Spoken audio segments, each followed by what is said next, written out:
Hi guys, welcome back to our channel. So today we are on episode 7 of Cloak and Dagger. Wow, that was fast. It was a really interesting episode. It was kind of it was one of those episodes where they were both together throughout the whole episode. So we're gonna dive right into it.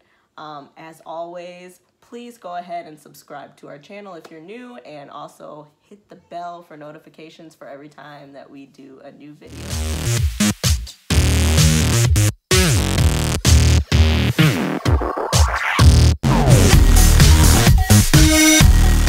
Alright, so episode 7 of Cloak and Dagger.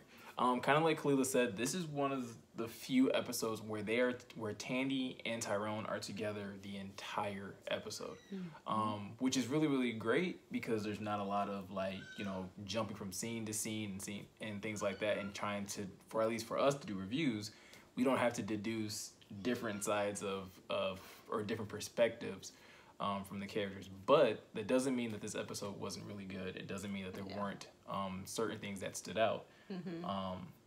I really, really like this episode. First of all, I mean, one of the main things that we just said for this episode is the first time we see them together the entire time, and it's the first time we get to see them use their powers together, for a common goal.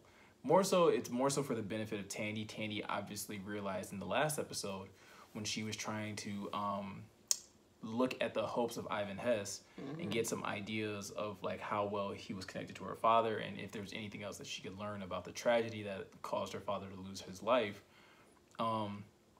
She found out that she couldn't do that without Tyrone, that there was a shroud of fear or darkness, however you want to really perceive that, that was keeping her out, and that she needed Tyrone in order to get past that barrier.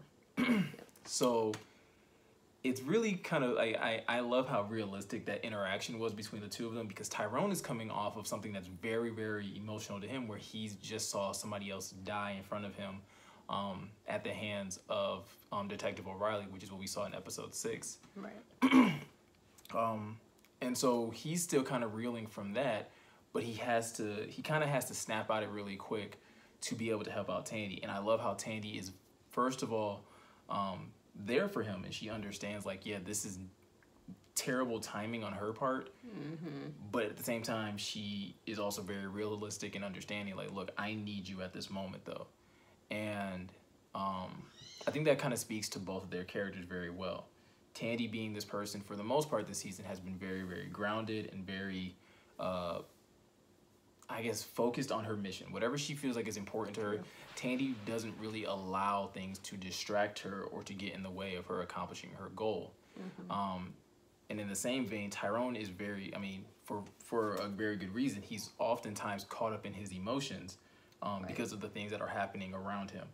And that is kind of what we see in the beginning of this episode. But another thing that I love about this episode, that in the course of them going through Ivan Hess's mind, I guess that's the best way to describe it, his subconscious, we see that flipped on its head for the first time this season, where Tandy is overcome by her emotions and she kind of forgets the main objective, and then Tyrone has to be that person who is grounded, who is there for her, and has to remind her why we're here in the first place.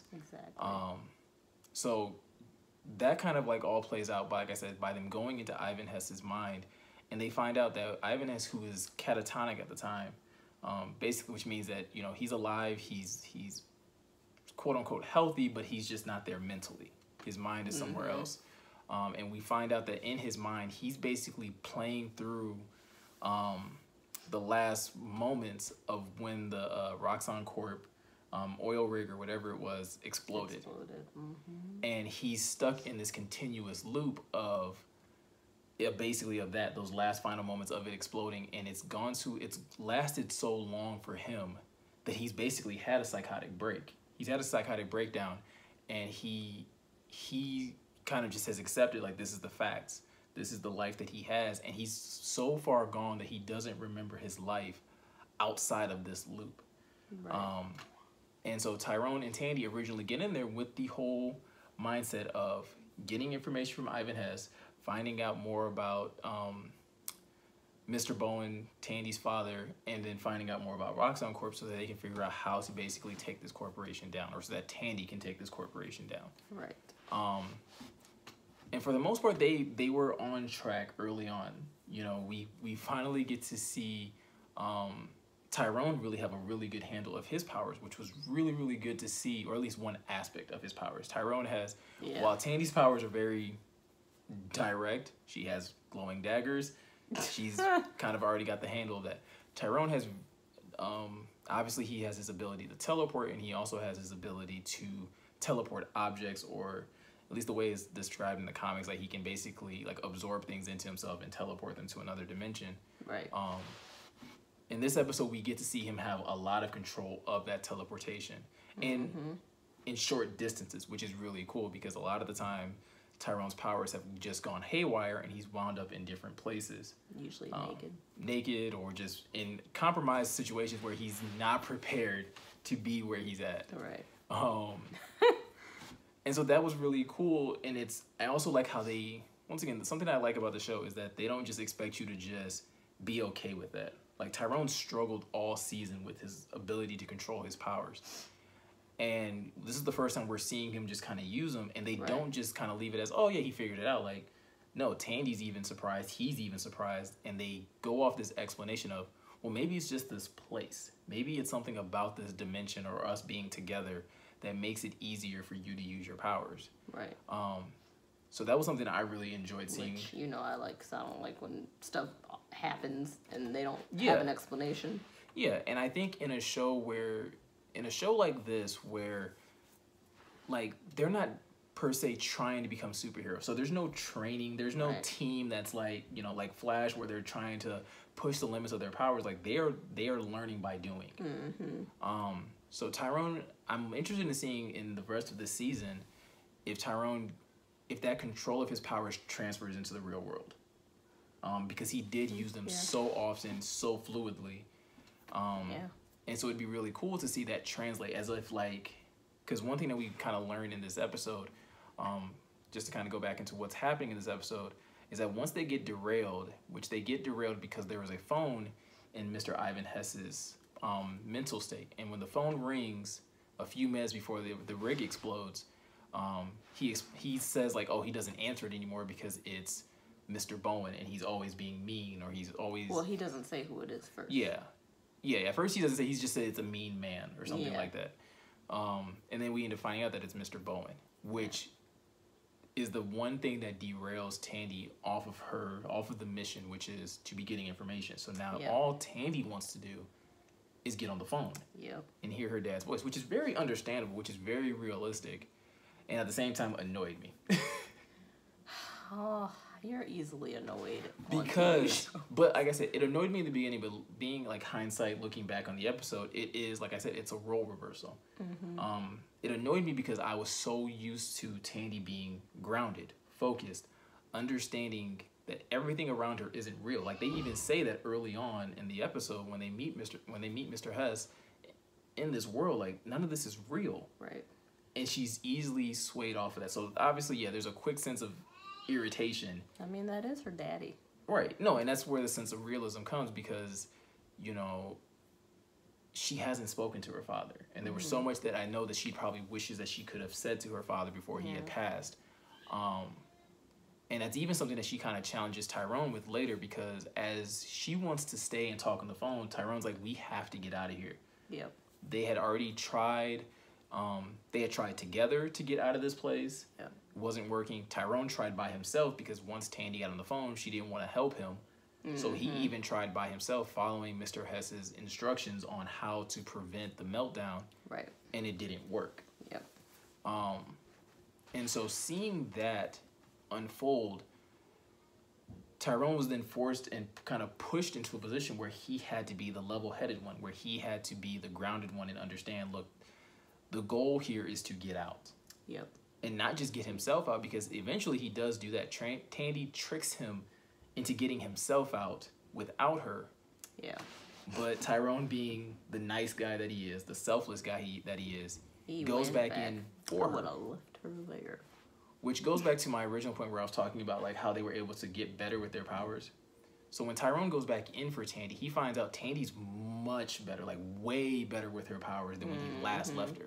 And it's only been like a minute or two. Right. To him. To him. But for her, she's gone through 200 versions of this thing, of this cycle. I don't know how, like, we don't know how many minutes it took for that to occur, but essentially, like, that's some days or that's some weeks for her to have been able to practice. And basically, she's gotten really good with just throwing her daggers and not, like, throwing them without looking. Right. That was crazy. And Tyrone's shocked, like, how long have you been here that you've gotten this well with your powers? So it makes me wonder, like, when they get out, if, like, even though they were only there for a short time and Tyrone was only using his powers for a short time to them, could it almost translate in a way to them mentally or physically where Tyrone is just that good at it now? I'm hoping so. That would suck if he had to go back to how he was, So we have that whole aspect, and we have this whole interaction with Tandy and Tyrone because Tyrone he's trying to get Tandy to just snap out of it and understand, like, look, what you're doing isn't why we're here. It isn't real. Your father's not really talking to you. And Tandy challenges him on this whole idea of, well, what would you do if it was Billy on the phone? Which did raise a question to me. Like, I was wondering, if Tyrone had answered the phone instead, do you think it would have been Billy on the phone? No, because remember she said when she found out it was her dad, oh, that's who he was calling. Right. So I don't think, and also since they were in what's his face's subconscious, he doesn't know what Billy sounds like. Right. But what we end up finding out is that the conversation that Tandy is having with her father is largely based off of her mental state.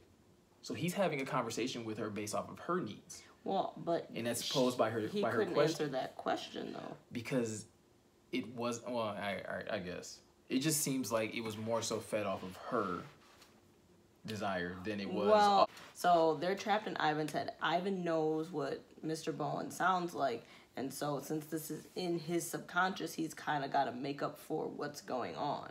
Okay. So that's why he didn't know the answer to the question because he wasn't in the car, but he knows enough to hold a conversation. Gotcha. So it wouldn't have been Billy on the other line because he has no idea who Billy is and what he sounds like. Right. Well, essentially, they go through all of that, and eventually Tyrone is able to get to Tandy and help her understand, like, look, this is not what your father would want for you. Or if you're going to be here, be completely honest with your father if you feel like that's who that really is. And that's the thing that kind of snaps Tandy out of it. And which allows Tandy to basically use everything that Tyrone just said against Ivan. And gets Ivan to a point where he's understanding that, wow, basically snap him out of it and understand, like, wow, I am trapped in my own mind. Right. And it turns out that the reason that when Tandy and Tyrone both tried to help get themselves out of this, the reason that they couldn't is because it's Ivan's mind. And Ivan had to do the work to basically get himself out, which I really enjoyed. Which made sense. Yeah. And it really offers a different level of what this superhero team could be. It could be more than just fighting crime in the physical sense, but also trying to help free people from their mental chains in a way, or their mental prisons. So that's one thing that I took from that episode, from that. Point. But I think another really big and impactful thing that happened in this episode is that we get to see the real friendship being built between Tyrone and Tandy, because one of the things that hurts Tandy is that nobody cares about her, nobody checks on her, nobody calls her. Yeah. And at the end of this episode, we see Tyrone doing that very thing. Yeah. Which, I don't know, it makes me like Tyrone that much more, that he's that attentive, he's listening, and so he does that. He's going to be a very good boyfriend. If they ever get there. I think they will. But we get to see them have that moment. They get to listen to this tape that Tyrone and his brother made when they were kids. And it shows that Tandy appreciates him, because not only does she encourage him to listen to it, but she encourages him to listen to it again. Right. So I'm loving the way that they're building this relationship. I'm loving how they're basically building the story and their mission going forward. So I think there's a lot of good things coming out of this season so far. But that's a couple of things that stood out to us in this episode. Let us know what you found appealing. Make sure to like, comment, share, and subscribe. And we will be back with episode 8 next week. So yeah, we'll see you guys then. Bye.